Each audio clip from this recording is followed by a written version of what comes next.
As fans, we tend to get absorbed into our own likes and dislikes. We feel like at times we're the ones that are right and everybody else is wrong. Or we don't understand why somebody can like a certain thing, whether it's character, a movie, a TV show, when we don't. Now, everyone's entitled to their own opinion. You know, people are different. Some things resonate with one group of people and they don't with another. But as fans, we do tend to have that one film, or let's say two. That one film that we love. And of course, there's probably the film too that we hate. But we have that one or two films that we just love. We've watched it time and time again, and we just really enjoy it. We have a fun time with it. We like it. It speaks to us. But for some reason, it doesn't seem to resonate with other people. All we hear is the negativity. And like I said, sure, everyone's entitled to their opinion. But sometimes it's hard when all you see is negative thoughts or negative reviews about something that you really, really like. Now, I've mentioned this before, and I have something up here on my channel about it. I really, really like Batman and Robin, and a lot of people don't. But more recently, for me, I've had this happen, specifically with a major film. One that was supposed to be a big deal. People were expecting the moon. People were expecting a huge celebration. This was going to be that film. This was going to be a celebration of 100 years. This was going to be the film that would resonate with everyone, that would combine all the things that people loved. It was going to be a true celebration. And it wasn't. At least to them. Now, maybe you've guessed what that film is, or if you read the title, you know exactly what film I'm talking about. And that was last year's Disney's Wish. I love this film. I really don't understand the hate behind it. I don't understand the dislike. I mean, I can understand that it might not deliver for some people. You know, it wasn't what people wanted from a celebration. Maybe there weren't a ton of Easter eggs, which we'll get to that at another point in the film. Maybe it wasn't the story they thought they were going to get. It didn't feel classic to them. But I really do think the biggest reason that people just don't like this film, or that they dropped the ball on it, or that they just can't see the good stuff about this film, is primarily the high expectations. Disney was turning 100. They had really high expectations for the 100-year anniversary and for the animated film that was going to celebrate it. And their expectations were not met. And I just feel that people really underappreciated this film. They didn't see what was good about it. They only could see the negatives because they had already predetermined in their head what it should be like. Nothing was going to change that. To the point that they might not have paid attention to everything in the film.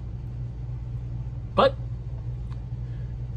let's get to the main video. Let's talk more in depth about some of my feelings on this, about the story, the animation, the songs, and of course, most importantly, the characters. So, for Fandom University, class is in session for Defending 101. We're talking about Disney's Wish. So if we're going to talk about Wish, I think the best place to start is talking about the story itself. Now, I've heard a lot of things about people saying the story is just bad. It doesn't make sense. We liked the original script much better than this one. Well, right there, that's a problem. The original script should not have leaked. I mean, you can't stop leaks from happening, but people were so focused on that one and they were expecting that movie that they weren't open to a different film, to a different interpretation of the story that the creators wanted to tell. So I think, though, that they did a real good job with the story. I thought it was solid. It worked for me. I didn't really have any points in it where I was like, well, that doesn't make sense. Why did they do it that way? Or this should have happened. It worked for me. I felt like the story was about dreaming. It was about wishes. I mean, it's called Wish. And I did look into some things after, and I watched behind the scenes stuff and people talking about, the creators and the animators talking about this idea of dreams, of wishing upon a star, and that being what Walt was all about. That was his legacy. That was the connective tissue through all his films, and even the ones that came after his passing. And when you think about it, yeah, that's true. So many of the Disney films are about wishing in some way. I mean, some are about wishing for true love, which is a lot of classic Disney films. There's dreams about being accepted. There's dreams about getting out of a tough situation. Dreams about finding where you belong, or dreams about just being able to be with your friends. Wishing that things were different. That you could change what you perceive your fate to be. And how many of these films does that happen? A lot of them. I'd say 95% of the Disney animated films, the classic ones especially, is all about dreams coming true. There's some where you potentially could say, well, maybe the dream didn't fully come true, but it came true in a certain way. If that's the case, then sure.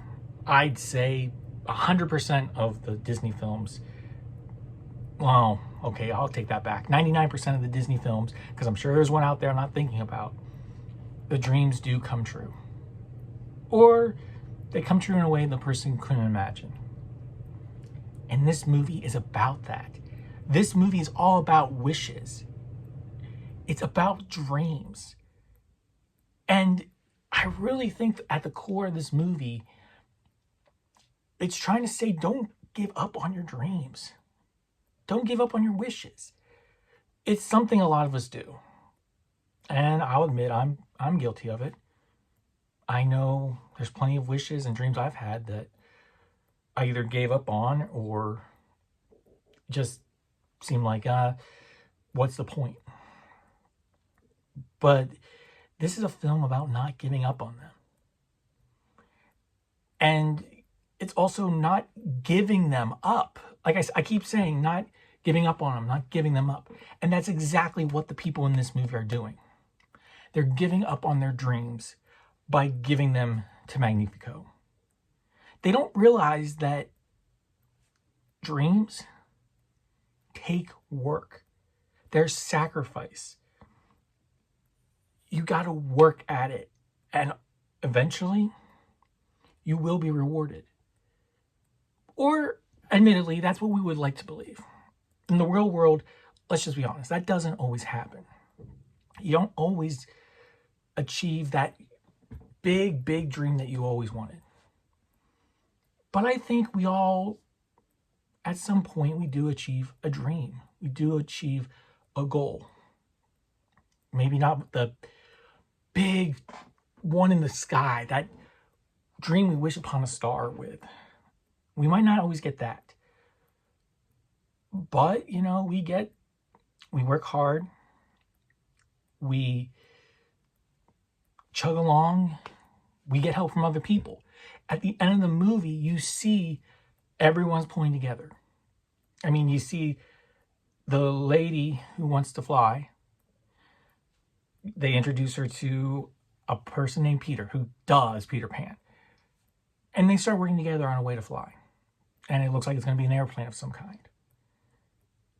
And I think that's the heart of the story. It's about don't give up on your dreams, but realize that they're going to take work and you don't have to do them alone. You can work with people. We work together on our dreams. What benefits one of us benefits the other. And maybe people didn't go into this and that was not what they wanted to see. They wanted a classic Disney villain. They wanted a classic Disney story. They wanted it plain as day. I mean, for me, it was pretty clear. And it's become clearer the more I've watched the film, the more I've thought about it. But I can understand people wanting to go in and just watch a film because I've done that too. But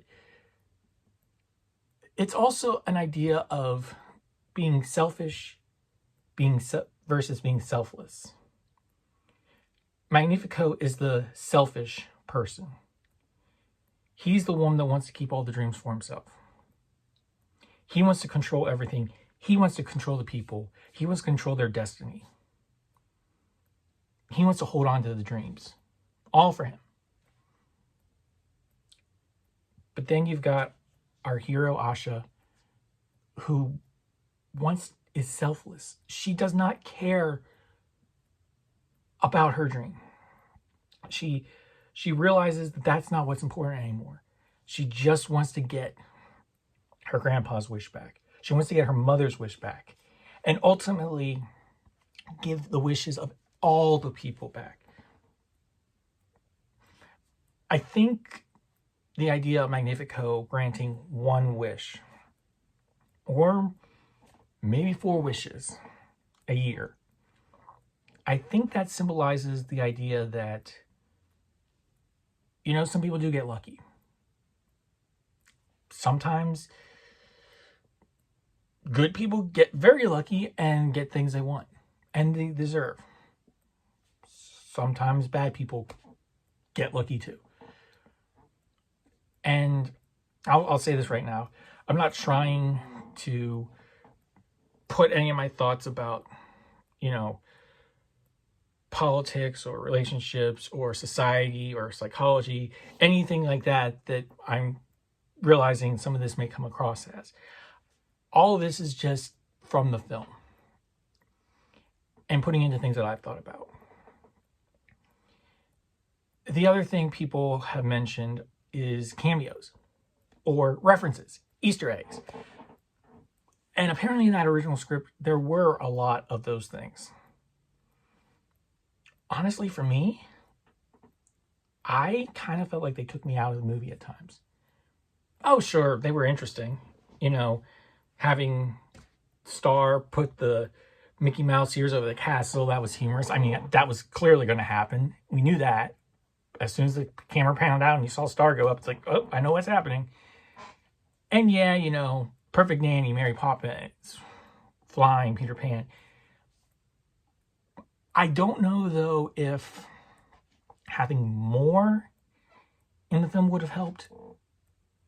I don't know if that would have been less jarring. If it was happening constantly, then maybe it would have felt normal. And having fewer was actually more jarring. But whatever it was, I just found myself getting invested in the story, investing in these characters, to the point that I didn't care about the Easter eggs. And I didn't even really want them there. And the first time I saw the film, there were 1 or 2 obvious ones that I didn't pick up on. I admit, I thought that her friends were supposed to be the 7 dwarfs. But I also, at the same point, I just kind of ignored that one.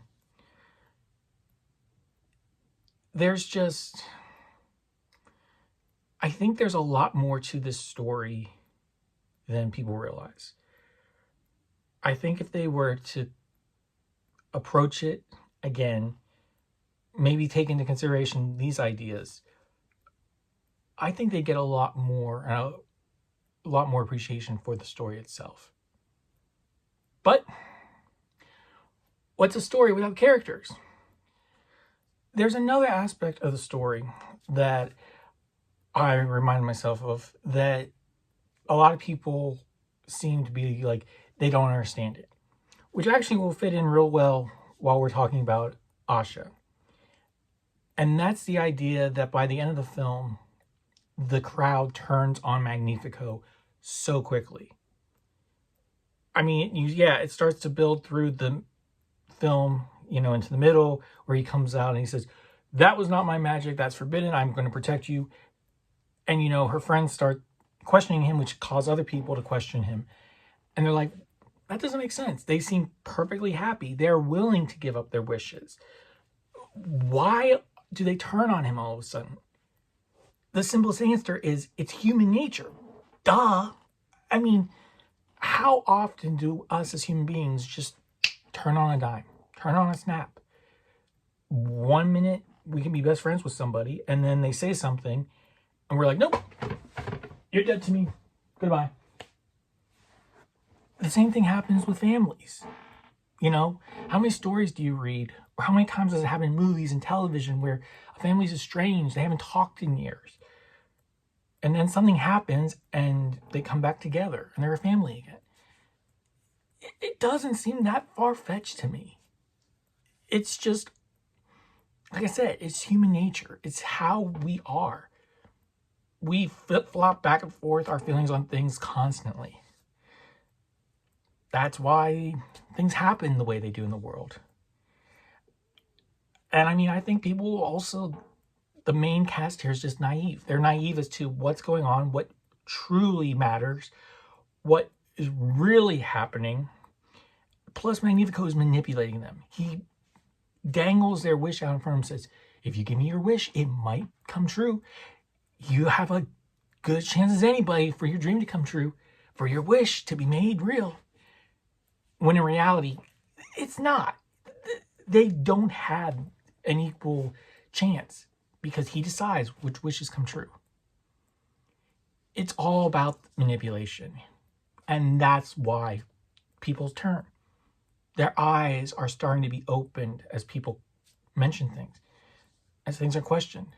By the time he turns fully evil and he uses his staff and pulls them down and holds them captive, he's just showing them just how evil he truly is. And Asha's the same way. She starts the movie off the exact same way. She's like everybody else. She's like the audience. And one of the things I like most about her, I think, is she's not a princess, but she's not at the bottom of the ladder. At least it doesn't appear to be. It seems like she's middle class. It seems like, she's well provided for. She's working. Her family seems happy. It doesn't seem like she's not struggling.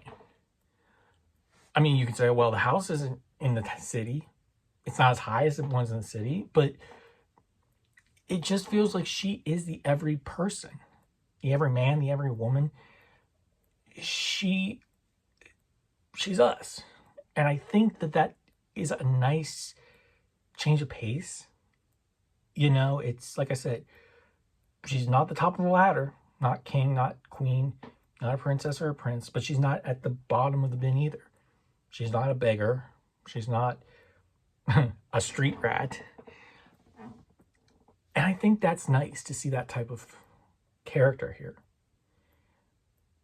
But she's like everybody else. She's naive to what's really going on, just like so many people are. Just in their everyday lives, It can be the smallest thing. Maybe they're not reading something that somebody's putting out there. Maybe they're not paying attention or whatever. And I'm going to bring myself back. I'm sorry. Sometimes I start saying something and I realize where I'm going. But it's really, I'm trying to stay on topic. I want to focus on the movie. And she's just like everybody else until she sees the wishes. It's seeing the wishes, seeing her grandfather's wish, realizing who Magnifico really is. the mask that he's been putting on, seeing the face behind it. And she realizes, no, this isn't right. I was so excited to get my wish, and look at my friends. Look at my buddy who's given his dream already. Look at all of these people out here who will never get their dreams, their wishes granted. My grandfather would never write a song to create people to rise up against someone. Now, by the end of the movie, we find out what the song is, and it's pretty perfect, actually. And so she realizes that things are not what they seem. The perfect world that she thought she was living in, she's not. Her eyes have been opened. And that's what happens for everyone else as the movie goes along, I think. Their eyes are starting to be open to the truth. One thing I did kind of wonder, we talk about her father being dead. That her father died, I think it was a couple years earlier. I'll admit, there was a time when I was watching this film a good bit, and I haven't watched it in a while since I was watching it back to back. But just the way that Magnifico talks about it, and the way Asha talks about it, I wonder if Magnifico had her father killed and made it look like an accident. Because he was a dreamer. He was the one who taught Asha about the stars, about the power that stars have. Magnifico couldn't allow that. I mean, it's never outright said. We don't know for sure. But it wouldn't surprise me if that was the case. It would just show how more naive she was to everything going on. This is another coming of age story. I mean, sure, she's growing up, and I think she's getting ready to turn 18 soon. But with that coming of age, it's also coming into her own. She's becoming her own person. She's not just following what everybody else is doing. She changes her path. She changes her course. She focuses on what she wants and starts to think about how she can make things happen. She doesn't need other people. And that's where she comes into conflict with Magnifico. And it really is all from that one moment of seeing the wishes and Magnifico revealing the truth, which he probably shouldn't have done. Like I said, Asha, she's everybody. She's the everyman, every woman, every person. And I like how by the end you realize that there's clues about her becoming the fairy godmother, or that she was the first. And it makes sense because she might not be giving people their dreams. She's not saying, bibbidi bobbidi boo, now you can fly. Or now you wrote the perfect song. She's giving them the means to make their dreams come true. And that was the other interesting thing about this. As a kid, we see Cinderella. And the fairy godmother makes her wish come true. She gets to go to the ball. And we just assume, oh, she's granting her wish. Or Aladdin. 3 wishes, genie turns him into a prince. I don't think, though, in reality, we can say they fully grant the wishes. They give them the means to. Oh, sure. The genie frees Aladdin for his second wish. Yeah, okay, fine. He gives him that. Because I don't know how Aladdin was going to get out of that otherwise. And then there's the third wish and everything there. And that's Aladdin realizing the truth. But we're not talking about Aladdin. But even with Cinderella, she creates the coach. She creates Cinderella's dress. And gives her the means to go to the ball. She doesn't force the prince to fall in love with Cinderella. And I see a lot of that in Asha. I mean, we see the cloak, we see the magic wand. So there's a lot more to Asha than I think. Again, I've said this before, I'll probably say it a lot more in this review or this retrospective look. There's a lot more to Asha than I think the audience gave her credit for. But every heroine or hero needs a good villain. Even though some people would disagree severely that Magnifico is not a good villain. But let's talk about him. Magnifico can be summed up in one classic phrase. Absolute power corrupts absolutely. We've heard it a million times. We've seen it a million times. And yet somehow it still happens. But Magnifico is a prime example of this, where he started off with good intentions. And I will say, I couldn't help but see some similarities to a specific Jedi who went rogue and turned to the dark side, became one of the biggest bads in pop culture. I believe his name was Anakin, and became Darth Vader. Just putting that out there. The idea that he started off with good intentions. He wanted to protect people. He wanted to help to prevent loss of family, loss of, I guess, faith in people or trust, because he lost his family. He wanted to build a place that people could consider it to be safe. He wanted to help ease people's pains and suffering, which honestly is not a bad goal. It's nice to want to help people and nice to want to try and help people through tough times. The problem is he let it go too far. He did it in a way that ultimately would lead to his downfall, would ultimately hurt those he thought he was helping, and it would corrupt him. He's, like I said, started off as a nice guy.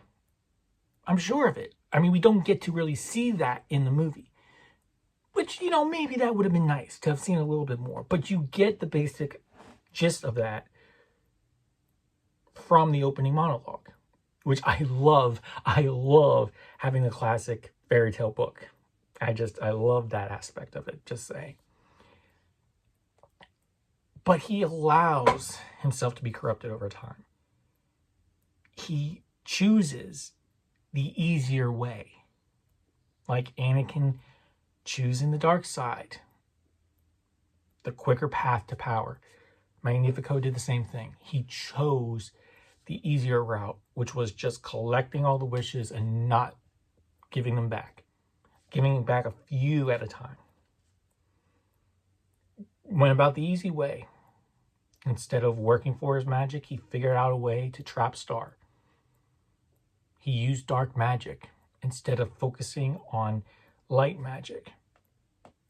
He taught himself the dark arts, the things that would make things easier, quicker, instead of having to work for it.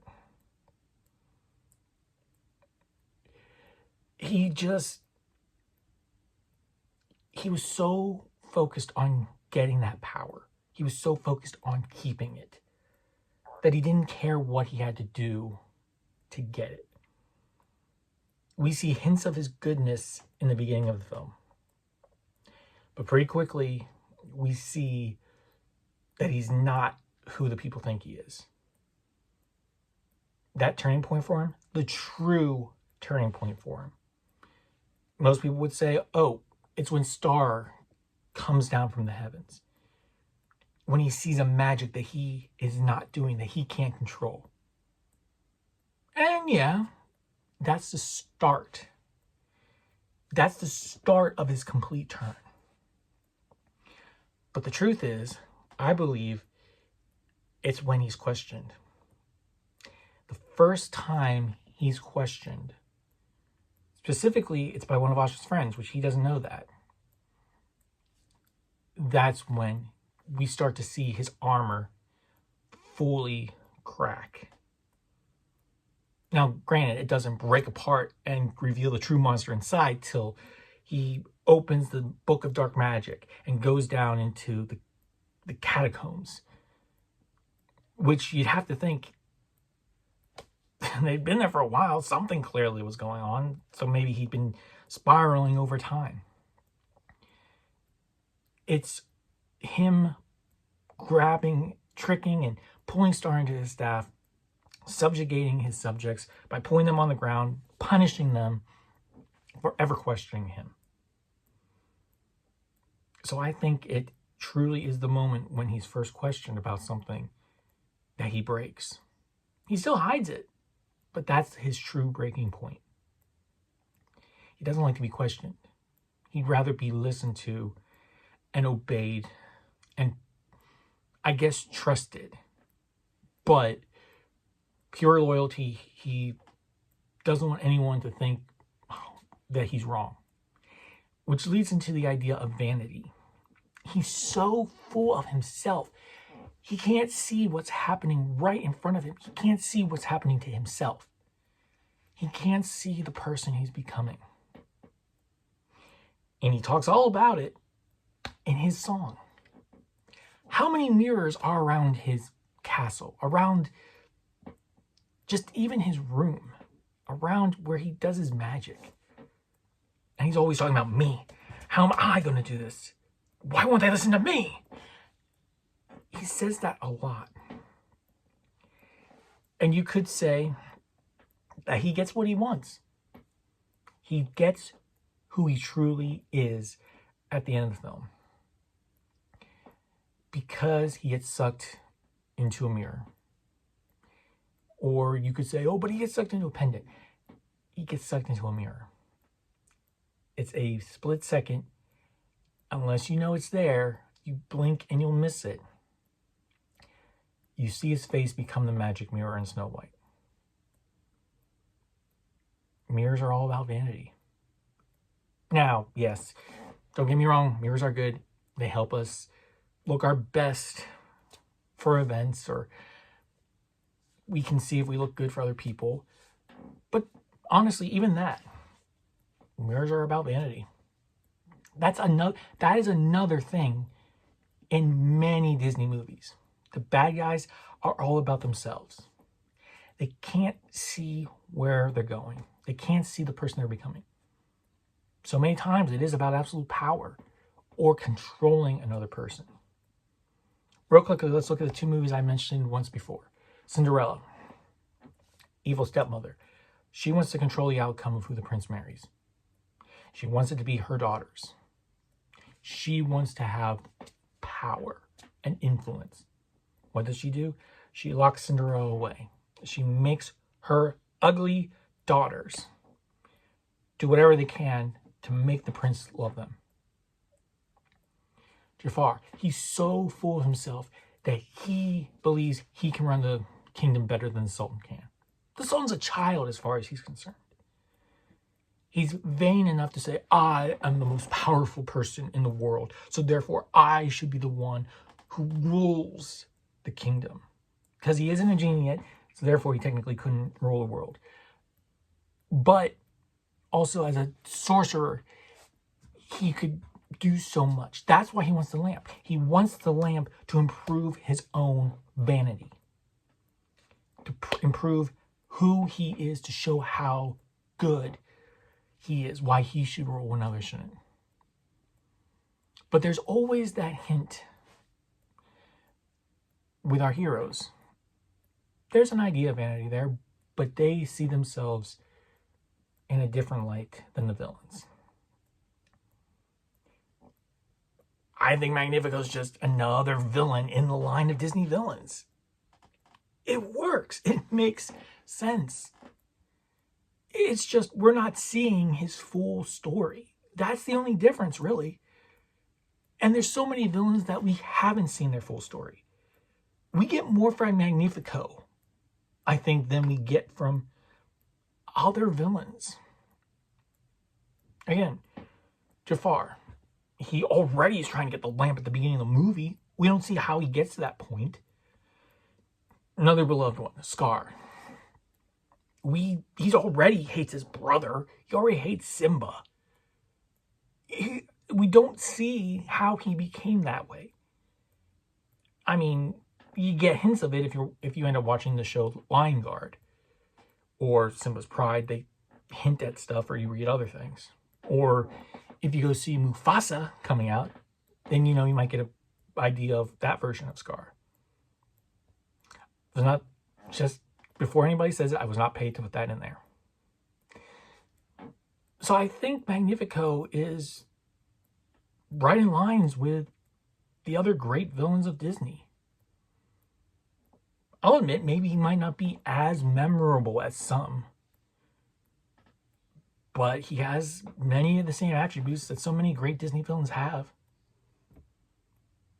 So, we've talked about Asha, we've talked about Magnifico, but great heroes and great villains need great sidekicks as well, or side characters. So let's dive into them, shall we? Before we get into this, I will say right now, I'm going to look down once or twice probably, just to make sure that I get the names right, because I did have to make notes about that. So let's start off with Star. I'm really happy that he's not a changeling, because that was one of the things that they had talked about, that Star was going to be a changeling. I think he looks cuter. I'm going to be honest, Star is cute. And I like that he's just a star. It makes so much more sense. Star came down from the heavens, wish upon a star.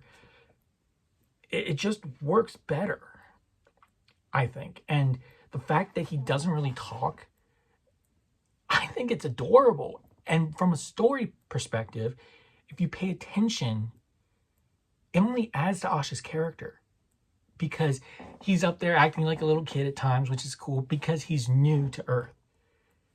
He needs somebody to guide him. And Asha does that. Asha's the first person he meets. But also, with Asha being the only person who can understand him, it adds more to her character. Because you could say somebody of pure heart's the only person that can understand Star. We never get a chance to see if Magnifico can understand Star, because he doesn't care. He just imprisons the Star right away and starts using his magic. But Asha takes the time, gets to know Star, and it appears that she's the only one that can understand him. Which only adds, like I said, adds to her character when she becomes a fairy godmother. When she starts helping with other people's wishes. That's a key component here, I think. And I like the idea, like I said, of Star being a star. I feel like there would have been too much, you would have gone too far with the changeling thing. I don't think it really worked. I don't think it would have made sense. I don't see how it could have made the movie better. So, let's move on to Dahlia and her other friends. First and foremost, just get over the Seven Dwarfs thing. We know they're the Seven Dwarfs. We get it. Stop focusing on that, people. That's not important. What's important is the characters themselves, their interactions with Asha. And I think, who knows, maybe this was the intent with Snow White too. But I think each of the characters is supposed to represent a different type of person. Well, first off, they all look different, but they also have different attitudes. It's kind of like somebody's always happy and someone's always grumpy. These are, sure, there's millions of other types of people you could put in here. Millions of other types of emotions or feelings, if that's how you want to say it.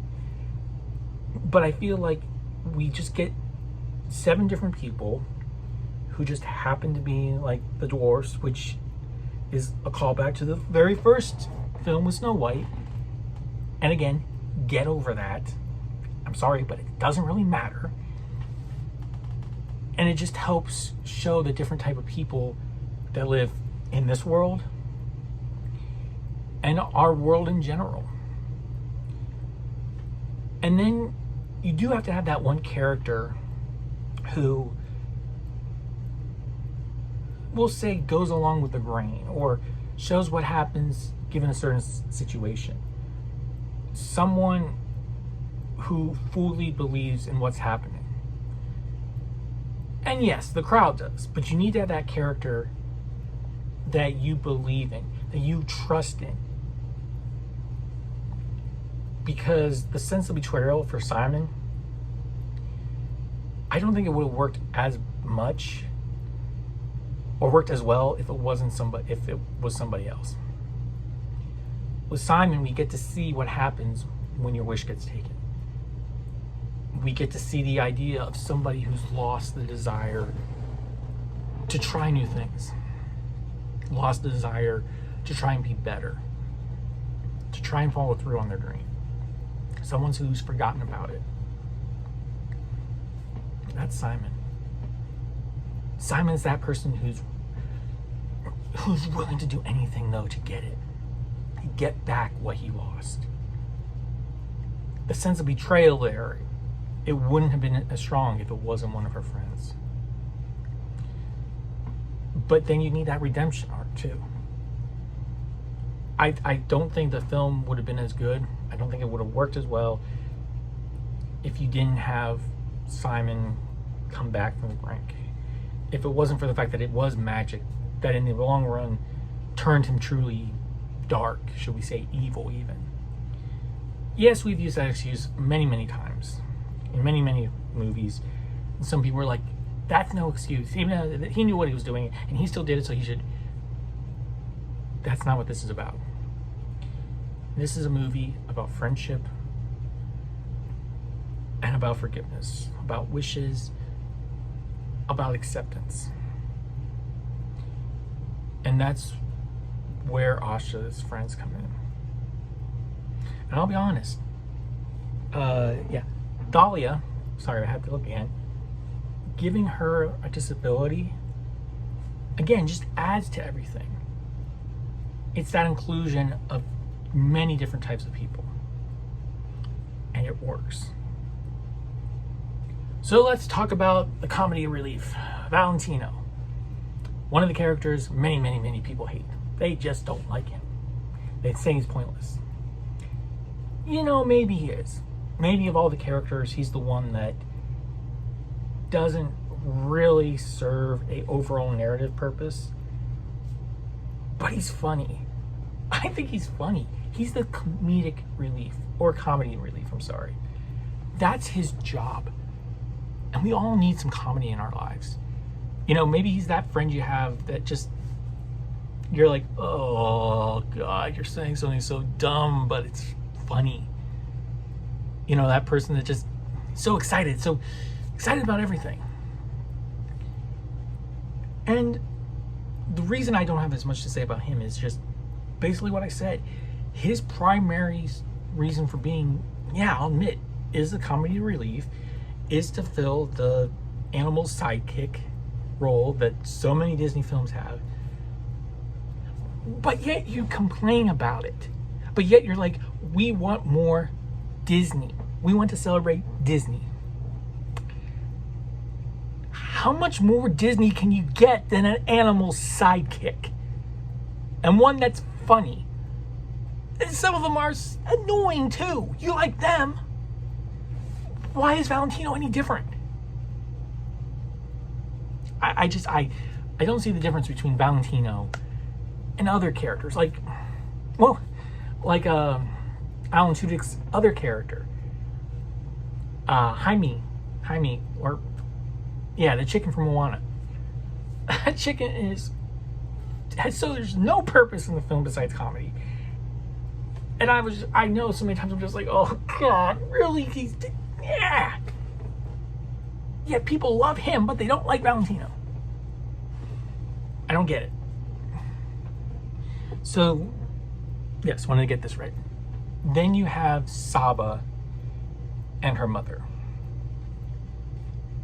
They serve as a baseline, I'm going to say. They're the ones that have been around the longest. They know what's going on in the fact that they know how things run. They're the ones, they don't want to rock the boat. To the point that when she tries to tell them stuff, they're like, don't tell us then. I don't want to know. They're the people that take a little bit more convincing, shall we say, because they mean so much to you. But we needed these characters, we needed her family to show where she came from, to show who she was fighting for, to give her a reason to fight, to really ground her emotions and her reasoning and her personality more.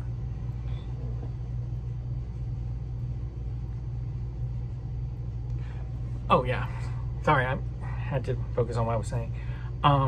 They also really show, especially with Saba, you're never too old to dream. He's 100 years old. Reference to Disney, duh.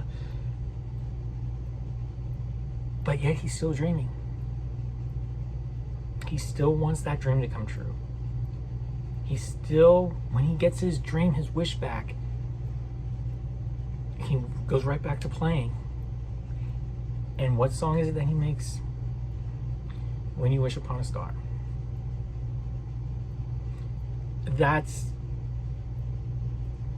I think that's the deeper meaning to these two. It's just showing you can be young, you can be an adult, or you can be old age. And you never stop dreaming. Never stop dreaming, never stop wishing. And finally, we have the Queen. And yes, Amalia, that's the name. Again, I apologize for looking down as much as I did. I like the idea with Amalia, talking with some other people who actually like this film, that I like that Amalia is not evil. She was supposed to be at one point. There's fan songs with her being evil, and they're, I admit, they're fun. But how many times have we done the evil queen thing? Or the evil magician, how many times has a queen been evil? That's the stereotype. So I think to break the mold and not make her the evil one, to make her the one who finally says, we need to do something, I agree, we need to overthrow my husband. I think that means something. And I like that it's different. She's the last one of the main cast to realize what's going on, to agree with what's going on, because she doesn't want to give up on love. She doesn't want to give up the idea that her husband, the man she loves, is evil. And I think, I just thought about this, I think it's a twist on the true love idea. Because there's not really a true love element to this movie. You know, there's no true love's kiss or whatever. Because that's not what this movie's about.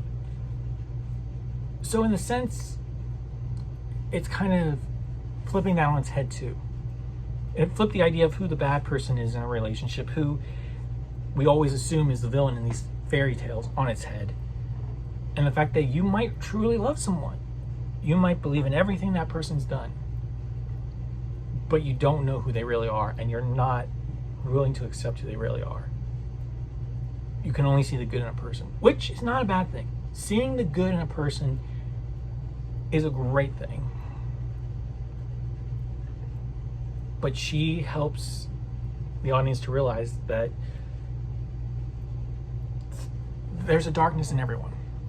There's a darkness in every single one of us. Some of us just hide it better than others. So I like that she, like I've said, flips the trope of the evil queen, of true love and all that, on its head. Of course, you can't have a classic Disney animated fairy tale without music and without songs. And I love these songs. I think they're great. I really like Magnifico's villain song. And yes, part of that is just because of where I was at the time when this film first came out, certain thoughts I had. But these songs, they're upbeat, they're catchy. They help tell the story. They help move things along, which is what songs are supposed to do in musicals. And I think, again, this is another instance where people aren't listening to the lyrics. They're not listening to the song itself. Welcome to Rosas, we get introduced to the world. We get introduced to the city, the ideas about wishes, through the eyes of people just coming into the city, as Asha guides them through and gives them a brief history about what's going on. The next song they have, oh, I'm sorry, it just slipped my mind. At All Costs, yes. At All Costs gives us an idea about perspective. We get to see the wishes. We get an idea about who Asha really is. We get a glimpse about Magnifico. But in the way they talk, the way they sing, what they say, we can tell there's a difference. It might not be quite evident yet, even though if you watch the trailers or you know anything about the movies, you know, oh, Magnifico's the bad guy. But there's slight differences in how they talk about the wishes. Asha talks about them in a, I want to protect you, like, you know, like they're children. You know, she wants to protect them for other people. I mean, you see it in her eyes when she looks at her grandfather's wish. Versus Magnifico, who it seems clear that, especially on a second viewing, he's talking about protect them from others, protect them from other people, just for him. Like, I'm going to protect these for me. Then we move on to this wish, which this wish is the heart of the entire film. This is after Asha's learned the truth. This is after she's had people not want to listen to her, her family, the people she felt closest to. And this is really her aha moment, her hero moment, I'll call it, where she's expressing her feelings about everything she's been through, about not understanding why people aren't changing, why they're not willing to listen, what she wishes. Because there's something about, she doesn't really, at the beginning, that we never know what her wish truly is. And we never really find it out, because I think by this point, this is when it changes. This is when she becomes selfless. This is when she starts to really care about other people. And I mean, it's the song that forces, well, let's not say forces, but encourages Star to come down from the heavens. I've said that a lot too, haven't I? And it's a sweet song too. Then you have the fun one where all the animals singing about you're a star. This, I'll admit, this is the one that is probably my least favorite of them. It's the one that I had a harder time trying to figure out what it was doing or why it was there. I think it is a song that talks about everyone's connected. Everybody is part of a bigger plan. Everybody is important to each other. Everyone has their own wish, their own star within them. What do they truly believe would make them a star? Make them shine so everyone can see. It's a song that just says everyone has a desire. Everyone has a dream. And where do you think dreams come from? From within. Or here maybe it's saying from the stars. You know, I mean, just trying to think about it now, it's the song and the idea that really lays the groundwork for the end of the film. Because people don't think that they're a star. They don't think that they're important. But by the end of the film, when you hear the Wish song again, everyone starts to glow with their wish and light up the sky. But then you've got Magnifico's song, This Is the Thanks I Get. I love this song. I love it. And I love it because it's his breaking point. It's where he finally just unleashes his anger. He's had enough. He's been questioned one time too many. And it was one time. And he's done with it. I mean, he snaps in the middle of the song. Where he finally goes, says about he didn't want to do this. He swore he'd never do this. But he's realizing, or maybe he's not realizing, but he's finally letting out that he doesn't care about other people. He cares about himself. I mean, you have his face appearing all around the mirrors. He's talking about, why don't people love me? I do all this stuff and you don't care about me. What don't you like about me? It's his vanity coming through. And I said this is my favorite song. And as I say many times, what does that say about me? Again, it was not going into details, but I think part of it was the time I saw the movie and some things I was going through. It's upbeat for me. It's higher tempo. It's fast paced. It feels like a villain song to me. And it's a villain talking about themselves. Wow, how is that not a good villain song? So finally, let's just finally talk about the animation itself.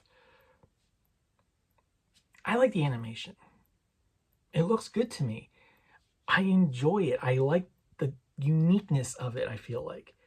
It does have a watercolor feel to it. And after reading the art of Wish and seeing behind the scenes stuff of the fact that they went back to those old, they specifically mentioned Pinocchio, the old style, the old look, I can see it more and more in this film.